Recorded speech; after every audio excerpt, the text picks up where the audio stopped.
Alhamdulillah, bersyukur kita kepada Allah Ta'ala atas apa yang telah Allah Ta'ala anugerahkan kepada kita dengan meningkatkan keimanan dan ketakwaan kita kepada Allah.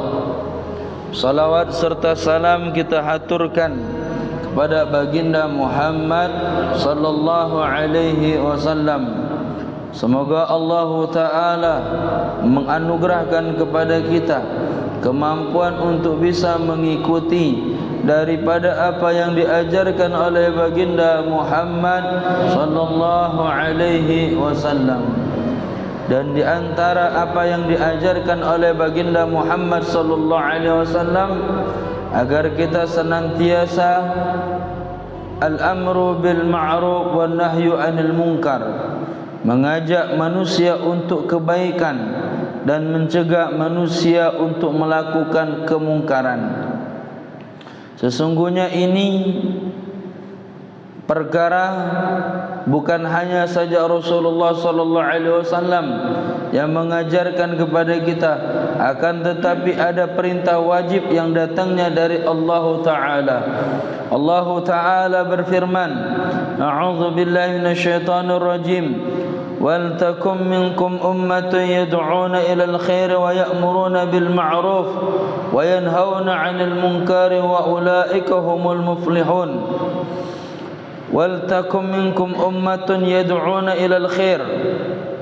Wal takun, hendaknya jadi, minkum di antara kalian, ummatun, sekelompok kaum atau umat, yad'una ilal khair, yang mana mereka umat tadi mengajak kepada kebaikan, wa ya'muruna bil ma'ruf, dan memerintahkan untuk melakukan kebenaran, perbuatan ma'ruf, kebajikan, wa yanhauna 'anil munkar, dan mencegah daripada kemungkaran, wa ulaika humul muflihun, sungguh mereka termasuk orang-orang yang beruntung. Tentu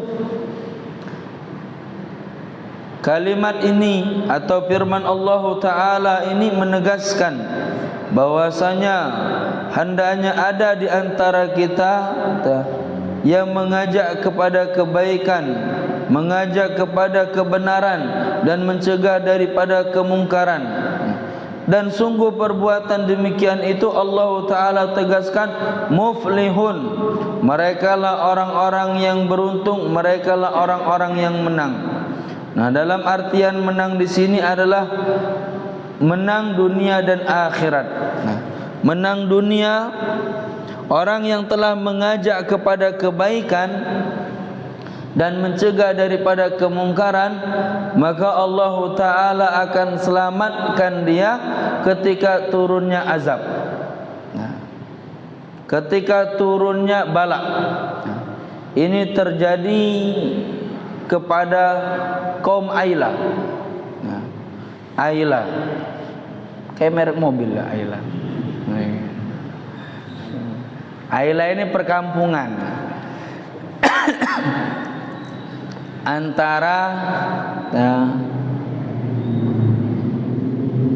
Madinah dan Mesir. Antara Madinah dan Mesir ini ada perkampungan pinggir pantai. Ada kampung di pinggir pantai namanya Kampung Ailah. Dan orang situ disebut dengan kaum Ailah. Nah, mereka ini termasuk daripada min Bani Israel, daripada Bani Israel. Nah, ada yang mengatakan seperti itu. Nah, penduduk kampung Ailah ini dilarang oleh Nabi Musa untuk pergi memancing di hari Sabtu, untuk pergi nelayan di hari Sabtu. Nah, jadi kaumnya ini umatnya Nabi Musa ini, kaum Ailah ini. Oke, kami nggak mancing, nggak nelayan di hari Sabtu. Pasang jaring di hari Jumat, ngangkat jaringnya hari Minggu. Ngotak deh. Nggak mancing nggak, cuman jaringnya udah dipasang di hari ini apa Jumat, dipasang tebar jaring di hari Jumat, ngambilnya di hari Minggu. Berdalih dia, enggak, kami enggak ke ini, enggak ke laut di hari Sabtu. Bener-bener ya. Hukum Allah di ini diakalin sama mereka. Iya juga. Iya. Kan ininya kan nggak boleh apa nelayan atau nah kaum Aila ini teluk apa ya itu yang apa laut yang itu masuk ke daratan itu apa namanya? Teluk ya. Jadi teluk. Tempat kumpulnya ikan sedunia. Nah, dan ada satu ini, dan khususnya di hari Sabtu itu lautan udah nggak kelihatan lautan, penuh sama ikan. Nah, ikan itu sampai ke pinggir, nggak usah mancing, gini aja dapat. Saking banyaknya ikan. Nah, itu ya. Nah, dan ada perintah. Nah, terkenal kan orang Yahudi itu kan ibadahnya di hari Sabtu. Orang Yahudi itu ibadahnya di hari Sabtu. Makanya kenapa kita kalau mau puasa nggak boleh Sabtu tunggal atau Ahad tunggal. Kalau mau Sabtu ini Ahad atau ya, Jumat Sabtu nggak boleh. Karena apa? Sabtu itu hari ini apa? Hari liburnya orang Yahudi. Nah, Ahad hari liburnya orang Nasrani, hari ibadahnya mereka. Ini Islam di hari Jumat. Ya. Kalau orang Islam di hari Jumat, hari ibadat Sayyidul Ayyamnya, tuan harinya orang Islam itu di hari Jumat. Tuan harinya orang Yahudi di hari Sabtu. Tuan harinya orang itu apa Nasrani di hari Ahad. Nah, makanya kita kenapa di situ ada kemakruhan puasa tunggal di hari Jumat, Sabtu, Ahad. Kalau mau digandeng, Kamis Jumat atau Jumat Sabtu atau Sabtu Ahad atau Ahad Senin gitu. Nah, nggak boleh tunggal, makruh hukumnya. Kenapa? Dikhawatirkan tasyabbuh, dikhawatirkan menyerupai. Nah, itu ya, dikhawatirkan menyerupai orang Yahudi kalau puasa cuma di hari Sabtu, kecuali puasa Daud. Ya mau nggak mau, misalnya pas kebetulan hari ini apa, misalnya Jumat dia nggak puasa, nah puasanya di hari Sabtu, mau nggak mau kan, nah, mau nggak mau dia tunggal. Nah itu nggak apa-apa kalau memang sudah didawamkan, sudah dibiasakan puasa Daud. Kembali lagi kaum Aila, tapi panjang ceritanya ini, nanti nggak belajar fikih. Alhamdulillah. Ya, kaum Aila. Jadi kembali lagi. Jadi kaum Aila ini umatnya Nabi Musa. Itu ada dalam tafsir ya. Ada dalam tafsir Tabari, ada dalam tafsir Munir, ada cerita itu.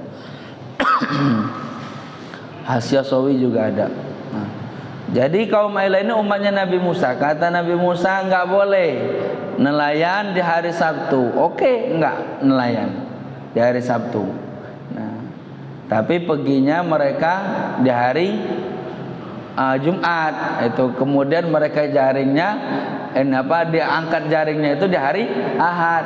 Nah itu zaman Nabi Musa. Dan Nabi Musa alaihissalam sudah wafat, ya, meninggal dunia. Ada rombongan orang dari Madinah masih memeluk agama Nabi Musa. Nah kebetulan mampir di situ, singgah di ini kampung situ. Dan mereka tahu larangan itu. Nah kalau bapak mereka, nenek moyang mereka masih kayak gitu, masih ngakalin gitu ya, masih ngotak. Ini mah terang-terangan. Sabtu itu nggak ada lagi istilah itu naruh jaring di hari Jumat, manennya di hari Sabtu. Sabtu mereka ini pergi itu ngejaring. Sabtu mereka pergi mancing.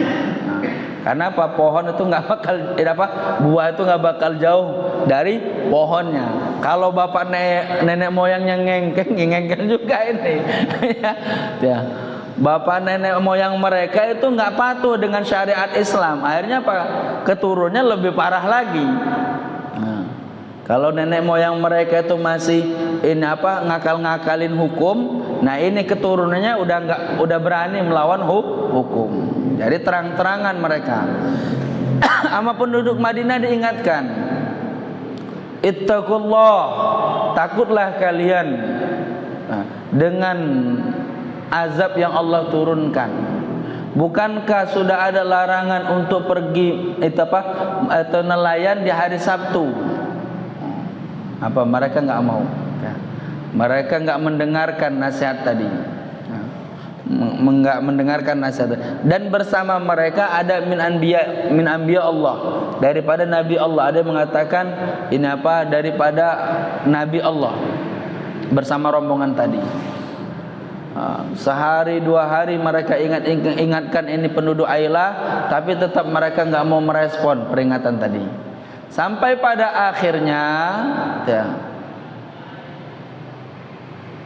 ini dapat dari di antara mereka itu kabar langit.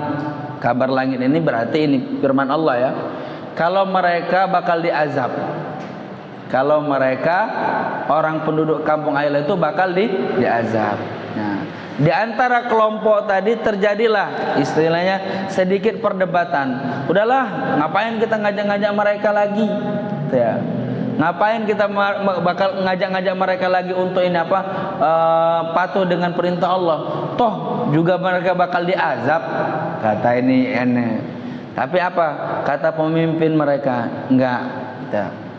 Nah, ini kita diperintahkan untuk mengajak kebaikan, mencegah kemungkaran. Permasalahan mereka pada akhirnya itu mereka bakal diazab, yaitu urusan Allah. Tapi perintah untuk ini, untuk mengajak kebaikan, mencegah kemungkaran, tetap hukumnya wajib. Nah, kemudian dari situ turun firman wa nunajjihim. Allah Ta'ala selamatkan orang-orang yang mengajak tadi kebaikan dari murkanya Allah. Sebab kenapa? Karena mereka mengajak kebaikan, mencegah kemungkaran. Nah, ini yang dimaksud ya. Sehingga akhirnya pada hari yang telah ditentukan turunnya azab, ini rombongan dari Madinah itu keluar dari kampung Ailah. Ketika mereka keluar dari kampung Ailah, maka Allah Ta'ala turunkan azab wa ja'ala ahlal Ailah, dan menjadikan penduduk Ailah qiradatan khasiin, yaitu monyet-monyet yang terhina. Nah itu. Jadi enggak ada manusia dari monyet, ada juga manusia dikutuk jadi monyet. Ada. Itu penduduk Ailah. Nah, jadi yang ini kisah qiradatan khasiin itu penduduk Ailah itu. Jadi penduduk Ailah yang enggak patuh dengan syariat Nabi Musa, yaitu jangan pergi memancing atau nelayan di hari Sabtu. Tapi mereka masih tetap. Tapi kejadian turunnya azab itu setelah setelah Nabi Musa alaihissalam wafat. Ada yang mengatakan seperti itu. Kenapa? Karena yang mengingatkan mereka itu yaitu penduduk Madinah. Penduduk Madinah yang berdakwah ke sana atau mengingatkan mereka untuk tidak pergi nelayan di hari Sabtu. Sampai pada akhirnya Allah Ta'ala selamatkan ini rombongan, diselamatkan dulu rombongan ini, baru turunnya azab. Nah, itulah kebaikan daripada kita mengajak kebaikan dan mencegah kemungkaran. Insyaallah kalau kita ajak orang melakukan kebaikan, mencegah orang untuk kemungkaran, kalaulah sekiranya Allah Ta'ala akan turunkan azab, setidaknya kita pinggirin dulu. Kamu pergi dulu, azab bakal turun. Sama seperti kejadian kaum Sodom. Nabi Lut sama anaknya diselamatkan dulu ya. Diselamatkan dulu dengan catatan jangan noleh ke belakang. Nah, diselamatkan dulu, disuruh pergi dulu ya. Baru turun azab. Sama seperti Ardul Jannatain yang di Yaman, itu ada satu perkebunan itu Allah Ta'ala keluarkan dulu nih orang solehnya. Setelah orang solehnya yang mengajak kebaikan, mencegah kemungkaran tadi keluar, baru turunnya azab. Jadi insya Allah kalau kita jalankan perintah Allah, mengajak kebaikan, mencegah kemungkaran, setidaknya mencegah bala. Kalaupun memang Allah Ta'ala berkehendak menurunkan bala, setidaknya kita diselamatkan dulu. Diselamatkan dulu sama Allah kita, baru turun bala. Itu daripada kebaikan mengajak kebaikan dan mencegah kemungkaran. Dan Rasulullah sallallahu alaihi wasallam mengajari kita, man ra'a minkum munkaran falyughayyir bi yadihi wa illam tastati' fa bi lisanihi wa illam yastati' fa bi qalbihi wa dzalika adhaful iman.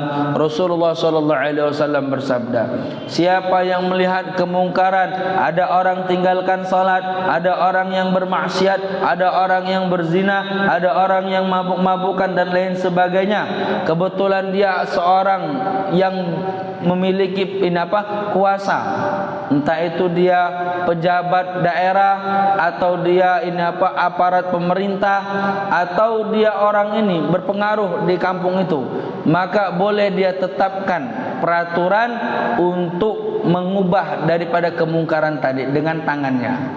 Ya. Fa illam yastati, dia bukan siapa-siapa, dia bukan aparat pemerintah, dia bukan pejabat yang bisa menetapkan hukum, dia juga bukan sosok yang berpengaruh di kampung itu, maka dia merubah kemungkaran tadi dengan lisannya, dengan lisannya. Oh, kebetulan khawatir, masih takut-takut, ngajak orang itu masih takut-takut, takut ribut. Nah, intinya takut ribut atau takut salah ngajaknya, sehingga itu membuat orang tersinggung dan marah kepadanya. Maka setidaknya dia ajak dengan hatinya. Apa yang dimaksud dengan dia itu merubah dengan hatinya? Yaitu mendoakan orang yang melakukan perbuatan maksiat tadi agar diberikan hidayah. Itu lemah-lemahnya iman. Jadi kita nggak boleh ridho melihat kemungkaran yang terjadi, ya mesti kita ada usaha untuk merubah kemungkaran tadi. Baik itu dengan tangan kita kalau kita memang kebetulan penguasa, atau dengan lisan kita kalau memang kita berani, dengan lisan kita, atau kita bisa menasehati dengan kalimat-kalimat bijak sehingga orang itu tersentuh dengan ajakan kita. Kalaupun memang kita nggak berani juga, atau misalnya nggak bisa kita berkata-kata baik sehingga orang itu terajak dengan kata-kata kita, maka setidaknya hati kita nggak ridho dia melakukan perbuatan dosa dengan cara mendoakan dia agar mendapat hidayah. Ini ajaran baginda Muhammad sallallahu alaihi wasallam. Dan nggak boleh membenci, nggak boleh benci kepada orang yang berbuat maksiat, tapi benci dengan maksiat nggak boleh. Oh, saya benci sama dia, nggak boleh. Saya benci dengan kelakuan dia. Nggak boleh kita benci. Ada orang mabok kita benci sama dia, nggak boleh. Ada orang berzina kita nggak boleh benci sama dia, tapi kita benci dengan kelakuannya. Nah, kalau kita benci dengan kelakuannya, maka di situ pandangan kita bukan pandangan menghinakan, tapi pandangan rahmah, pandangan kasih sayang. Karena orang yang biasanya benci sama orang yang melakukan perbuatan itu pandangannya pandangan sinis. Wah, biarin aja nanti juga masuk neraka. Nah, itu apa itu? Itu nggak diajarkan sama Rasul. Nah, Rasul selalu mengajarkan kepada kita dengan memandang dengan penuh kasih sayang. Wallahu a'lam bishawab. Bismillahirrahmanirrahim.